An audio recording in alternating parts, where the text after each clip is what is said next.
Chapter 1, The Celestial Duo. Alarm setup.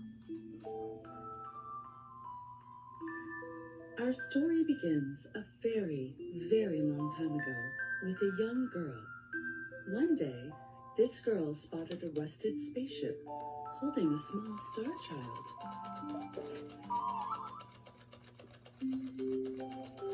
"What's your name? Are you lost?" the girl asked the star child. "I'm Luma, and I'm waiting for Mama. She's coming for me on a comet," said the star child, who had been waiting day and night.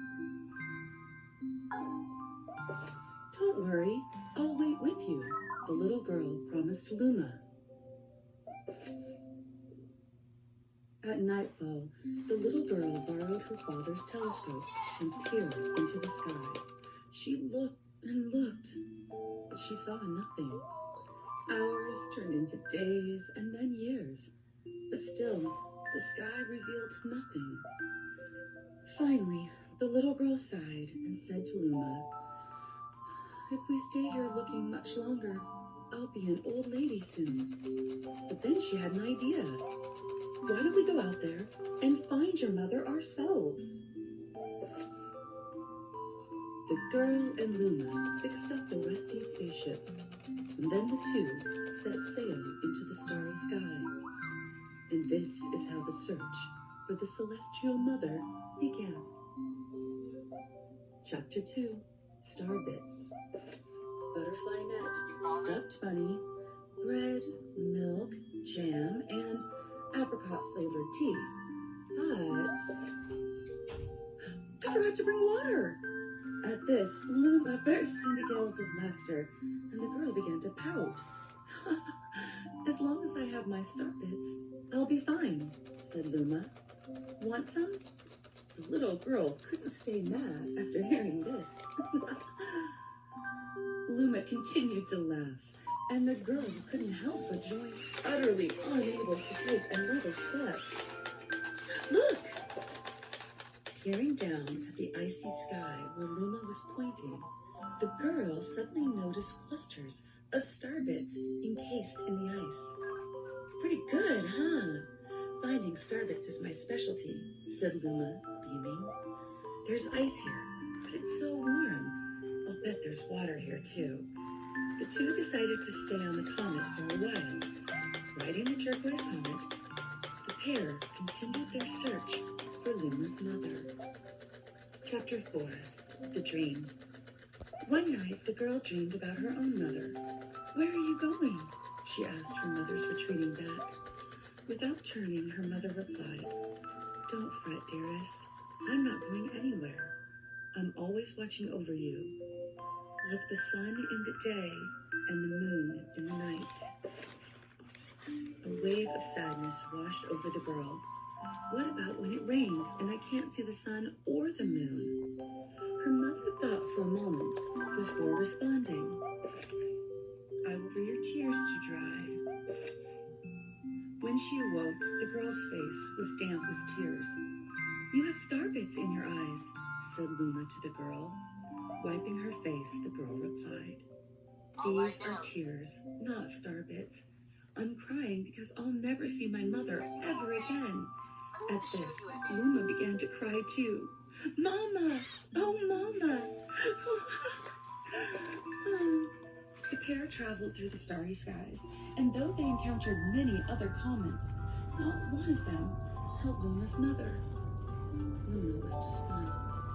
Now, Luma. The rain clouds won't go away if you keep crying," the girl said, giving Luma a squeeze to herself. "We'll put the gate here." Ever since the girl took Luma under her care, she'd been bustling about at a feverish pace.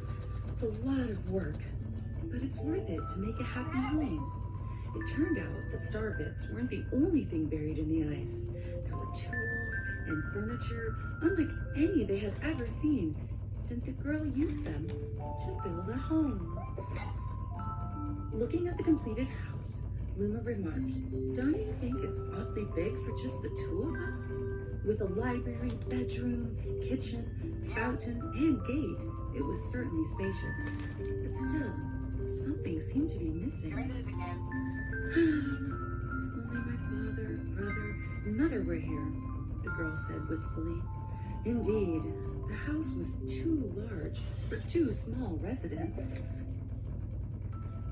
That night, clutching her favorite stuffed bunny close to her heart, the girl fell asleep in the starship. Chapter 6. Friends. Then one day, bands of white soared high into the sky, and just as quickly started to plummet back down. Kablam! The ground shook, and a bright light poured out of the crater that Luma had created. The bands of light twisted together to form a comet tail, and then Luma emerged, reborn as a comet. The girl could scarcely believe her eyes. But how? She kept asking. Our destiny as Lumas is to transform into different things, said a red Luma who had suddenly appeared. Stars, comets, planets. We can become all of these things. When I grow up, I want to become a star. The comet set forth for the girl's home planet, its long tail blazing proudly behind it. Chapter 9. Family.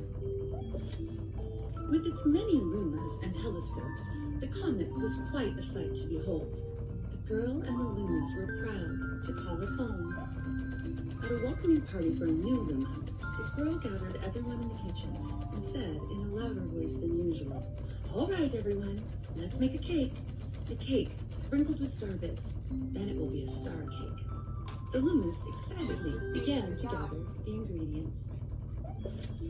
As she whirls home planet once every 100 years, its proud white tail glittering in the sky. The end. That's all.